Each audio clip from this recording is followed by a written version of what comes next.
Class 12 UP board के प्यारे विद्यार्थियों, स्वागत है आप सभी का शिवम लेक्चरर में। होम साइंस का पेपर है जो 10 मार्च 2026 के लिए सबसे ज़्यादा महत्वपूर्ण है। मेरे प्यारे बच्चों, पूरा पेपर एकदम अच्छे से आंसर के साथ आपको बताने वाले हैं, तो आप लोग वीडियो को पूरा अंत तक देखिएगा। सेम ऐसा ही पेपर आपके बोर्ड एग्जाम 2026 में पूछा जाएगा। समय 3 घंटे 15 मिनट का होता है मेरे प्यारे बच्चों, और पूर्णांक होता है 70 का। इसके बाद यहाँ पर थोड़ा सा निर्देश देख लेते हैं। निर्देश में क्या है? प्रारंभ के 15 मिनट परीक्षार्थियों को प्रश्न पत्र पढ़ने के लिए निर्धारित है। सभी प्रश्न अनिवार्य हैं। प्रश्न संख्या 1 से 4 बहुविकल्पीय प्रश्न, यानी 1 से 4 में 20 बहुविकल्पीय प्रश्न हैं, एक एक नंबर के। प्रश्न संख्या 5 से 10 तक अति लघु उत्तरीय प्रश्न हैं, जिनका उत्तर आपको लगभग 25 शब्दों में देना है। प्रश्न संख्या 11 से 15 लघु उत्तरीय प्रश्न हैं, जिनका उत्तर आपको लगभग 50 शब्दों में देना है। और प्रश्न संख्या 16 से 18 विस्तृत उत्तरीय प्रश्न हैं, जिनका उत्तर आपको लगभग 100 शब्दों में देना है। सभी प्रश्नों के निर्धारित अंक उसके सामने अंकित हैं कि कौन सा प्रश्न कितने अंक का है। तो सभी लोग वीडियो को लाइक करेंगे, चैनल पर नए होंगे चैनल को सब्सक्राइब करेंगे, शेयर करेंगे। चलिए वीडियो को शुरू करते हैं। सबसे पहले बहुविकल्पीय प्रश्न।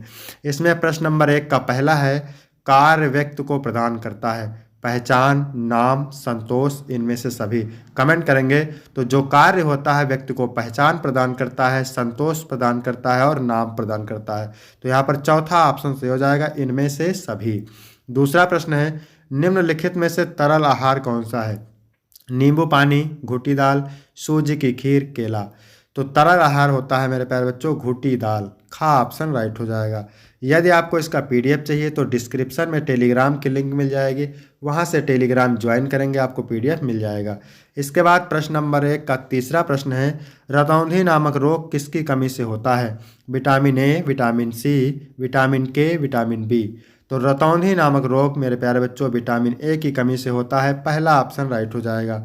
चौथा है, प्रोटीन का उच्च स्तर प्राप्त होता है आलू में, दूध में, दालों में, सेब में। तो प्रोटीन का उच्च स्तर दालों में प्राप्त होता है। गा ऑप्शन बिल्कुल सही हो जाएगा। इसके बाद मेरे प्यारे बच्चों प्रश्न नंबर 1 का पांचवा है, निम्न में से कौन सा कार्य व्यवस्था का साधन है? मानवीय तथा अमूर्त साधन, अमानवीय अथवा भौतिक साधन, का और खा दोनों, इनमें से कोई नहीं। तो कार्य व्यवस्था का साधन है मानवीय अथवा अमूर्त साधन, अमानवीय अथवा भौतिक साधन। तो ऑप्शन नंबर गा सही हो जाएगा, का और खा दोनों। इसके बाद मेरे प्यारे बच्चों प्रश्न नंबर 2 का पहला है, लगभग 1 वर्ष का बच्चा किस पर निर्भर करता है? अपनी माँ पर, भाई बहन पर, अध्यापक पर, अपने दादा दादी पर। तो लगभग 1 वर्ष का बच्चा अपनी माँ पर निर्भर होता है। का ऑप्शन राइट हो जाएगा। प्रश्न नंबर 2 का दूसरा है, समाज की मूल इकाई होती है परिवार, समाज, राष्ट्र, व्यक्ति। तो परिवार की, समाज की मूल इकाई होती है परिवार। का ऑप्शन राइट हो जाएगा। यदि मेरे प्यारे बच्चों आपको इसका पीडीएफ चाहिए तो डिस्क्रिप्शन में टेलीग्राम की लिंक मिल जाएगी, वहां से टेलीग्राम ज्वाइन करेंगे, आपको पीडीएफ मिल जाएगा।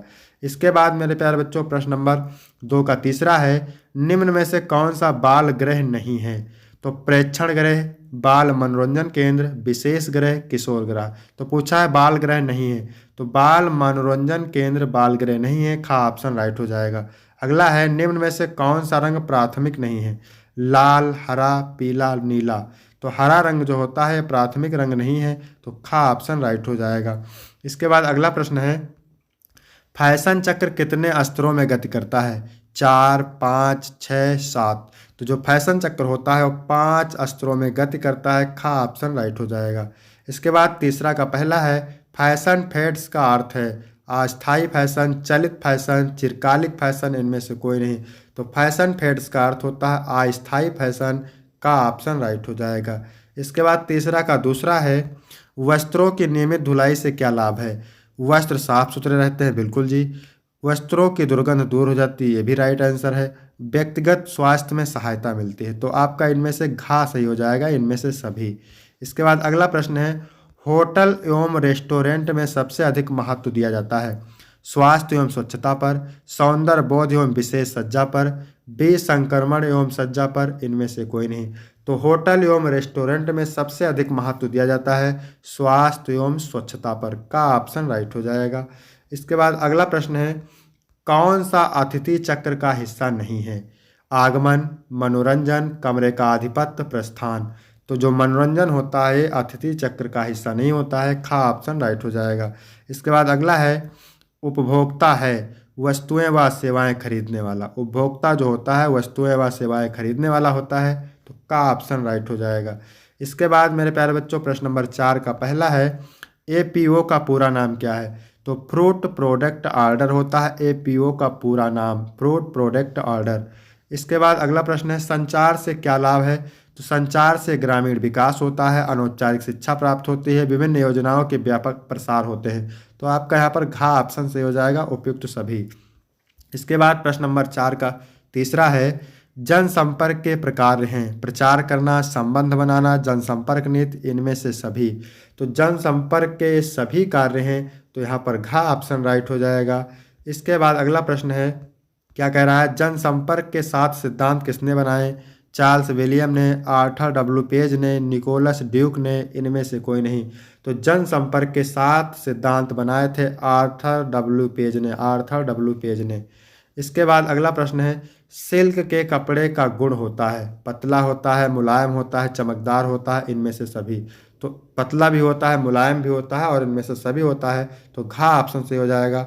यहाँ तक हो गए 20 बहुविकल्पीय प्रश्न, जो कि बोर्ड एग्जाम के लिए सबसे ज़्यादा महत्वपूर्ण है। इसके बाद मेरे प्यारे बच्चों अति लघु उत्तरीय प्रश्न है। उत्तर आपको लगभग 25 शब्दों में देना है और प्रत्येक उत्तर के लिए आपको 1 अंक मिलेगा। इसमें 12 प्रश्न हैं 12 नंबर के।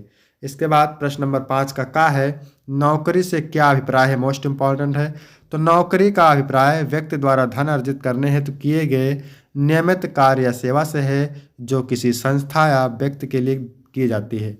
इसके बाद अगला प्रश्न है, खा नंबर, पोषण को परिभाषित कीजिए। तो पोषण वह प्रक्रिया है जिसमें शरीर वृद्धि, विकास और स्वास्थ्य बनाए रखने हेतु भोजन से आवश्यक पोषक तत्व प्राप्त करता और उपयोग करता है। इसके बाद प्रश्न नंबर 6 का है, जन स्वास्थ्य पोषण से आप क्या समझती हैं?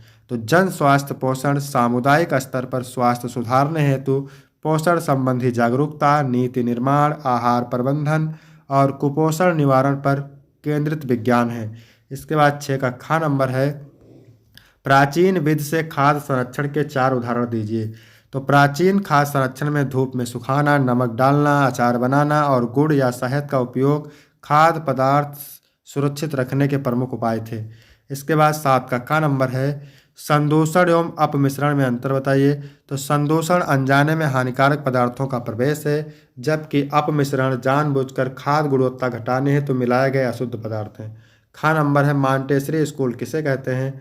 तो मॉन्टेसरी स्कूल बच्चों की स्वतंत्रता, व्यवहारिक अनुभव और स्वाभाविक सीखने पर आधारित शिक्षण प्रणाली वाला विद्यालय है। इसके बाद 8 का नंबर है, प्रेक्षण गृह से आप क्या समझती हैं? तो प्रेक्षण गृह वह स्थान है जहां सामाजिक, मानसिक या व्यवहारिक समस्याओं से ग्रस्त व्यक्तियों का निरीक्षण, देखभाल और सुधार किया जाता है। खा नंबर है, परिधान रचना में कला के किन किन तत्वों का प्रयोग होता है? परिधान रचना में कला के 3 तत्वों का प्रयोग होता है, रेखा, लाइन, रंग यानी कलर और बनावट। ये परिधान के सौंदर्य और संतुलन को तय करते हैं। इसके बाद 9 का नंबर है, अस्पतालों में वस्त्रों की धुलाई में किस बात का विशेष ध्यान रखा जाता है? तो अस्पतालों में वस्त्रों की धुलाई में विशेष ध्यान सफाई, कीटाणु रहितता और संक्रमण फैलने से बचाव पर दिया जाता है। खा नंबर है, विकास संचार की प्रमुख विधियां कौन कौन सी हैं? तो विकास संचार की प्रमुख विधियां हैं जनसंपर्क, जन भागीदारी, प्रचार, प्रशिक्षण, फोकस समूह चर्चा, मीडिया कैंपेन, इंटरव्यू और जागरूकता कार्यक्रम। इसके बाद 10 का नंबर है, कार्य का अर्थ स्पष्ट कीजिए। कार्य का अर्थ होता है किसी निश्चित उद्देश्य को पूरा करने के लिए की जाने वाली मेहनत या कार्यवाही, या किसी भी प्रकार की शारीरिक या मानसिक गतिविधि हो सकती है जो किसी लक्ष्य को हासिल करने के लिए की जाती है। इसके बाद 10 का खा नंबर है, विकास संचार की कोई 2 विशेषताएं बताइए। तो पहला है सामुदायिक सहभागिता। यह संचार समुदाय की सक्रिय भागीदारी को बढ़ावा देता है, जिससे लोग अपनी ज़रूरतों, समस्याओं और समाधानों को साझा कर सकें। दूसरा है संदेशों का शिक्षाप्रद होना। विकास संचार के माध्यम से जनता को महत्वपूर्ण जानकारी, जागरूकता और समझदारी देने का प्रयास किया जाता है, जिससे उनकी गुणवत्ता में सुधार हो सके। इसके बाद लघु उत्तरीय प्रश्न है मेरे प्यारे बच्चों। तो 4 अंक के हैं और 5 प्रश्न है इसमें। तो 11 नंबर प्रश्न है, क्या कह रहा है, नौकरी और जीविका में भेद या अंतर स्पष्ट कीजिए। नौकरी और जीविका के बीच मुख्य अंतर इस प्रकार है। सबसे पहले हेडिंग डालेंगे नौकरी, ठीक है। यह एक निश्चित संस्था या संगठन में किसी काम के लिए नियमित वेतन प्राप्त करने का स्रोत है। इसमें कार्यकाल, वेतन, पद और अन्य सुविधाएं तय होती हैं। जीविका यह एक व्यापक शब्द है जो किसी व्यक्ति के जीवन यापन के लिए अपनाई गई विभिन्न गतिविधियों को संदर्भित करता है। इसमें नौकरी, व्यवसाय, कृषि, वाणिज्य और अन्य कार्य शामिल हो सकते हैं जो एक व्यक्ति के आर्थिक जीवन को बनाए रखते हैं। इसके बाद 12 नंबर प्रश्न है, क्या कह रहा है? भारत में पोषण संबंधी विभिन्न समस्याओं का उल्लेख कीजिए। तो भारत में पोषण संबंधी विभिन्न समस्याओं का उल्लेख निम्नलिखित है।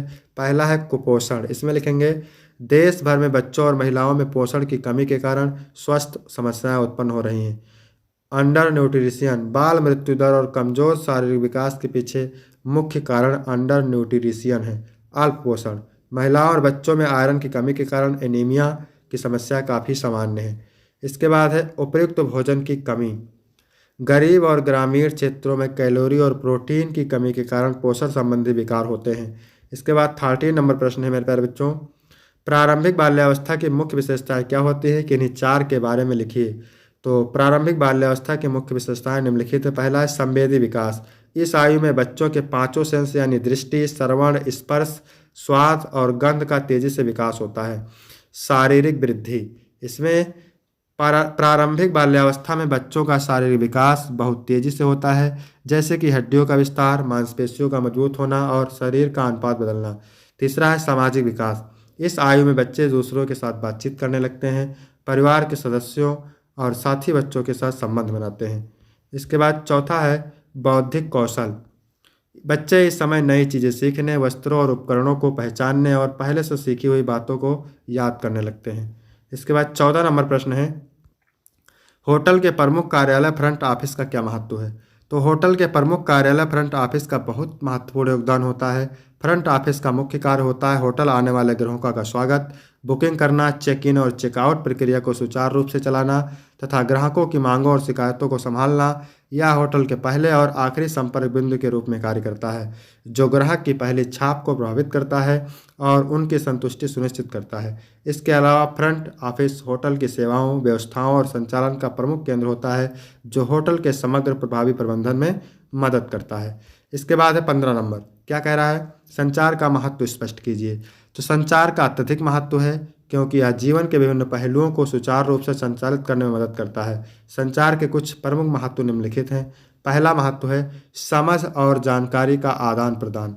संचार के माध्यम से लोग एक दूसरे से विचार, भावनाएं और जानकारी साझा करते हैं, जिससे आपसी समझ बनी रहती है। विकास और शिक्षा, संचार के जरिए लोग नई चीज़ें सीखते हैं, जागरूकता फैलती है और व्यक्तिगत एवं सामाजिक विकास होता है। समस्या समाधान, संचार से लोग समस्याओं को समझते हैं, उनका समाधान ढूंढते हैं और टीम व सहयोगियों के साथ मिलकर काम करते हैं। इसके बाद है प्रेरणा व नेतृत्व। संचार के जरिए अपने विचारों को प्रेरक ढंग से व्यक्त करते हैं, जिससे टीम का उत्साह और लक्ष्य प्राप्ति की दिशा सही होती है। अब है यहाँ पर विस्तृत उत्तरीय प्रश्न। कुल 3 प्रश्न हैं 6-6 नंबर के, ठीक है। तो यहाँ पर देखेंगे 16 नंबर प्रश्न, खाद्य गुणवत्ता और खाद्य सुरक्षा के महत्व का विवरण प्रस्तुत कीजिए अथवा प्रारंभिक बाल्यावस्था देखभाल की शिक्षा और मूल संकल्पनाओं का वर्णन कीजिए। मोस्ट इंपॉर्टेंट है। इसके बाद है 17 नंबर, कार्य जीवन को उत्तम बनाने या सुधारने के लिए कौन कौन से सुझाव या उपाय उपयोगी माने जाते हैं अथवा फैशन के प्रमुख विकास की रूपरेखा दीजिए, ठीक है। इसके बाद 18 नंबर प्रश्न है, गृह व्यवस्था विभाग से क्या आशय है? गृह व्यवस्था विभाग के कार्य तथा संबंधित कार्य विभागों का उल्लेख कीजिए अथवा संचार का महत्व स्पष्ट कीजिए। तो यहाँ तक वीडियो कंप्लीट होता है। वीडियो कैसा लगा? वीडियो अच्छा लगा हो तो वीडियो को लाइक करेंगे, चैनल को सब्सक्राइब करेंगे। फिर मिलते हैं आपको अगले वीडियो में, तब तक के लिए जय हिंद, जय भारत।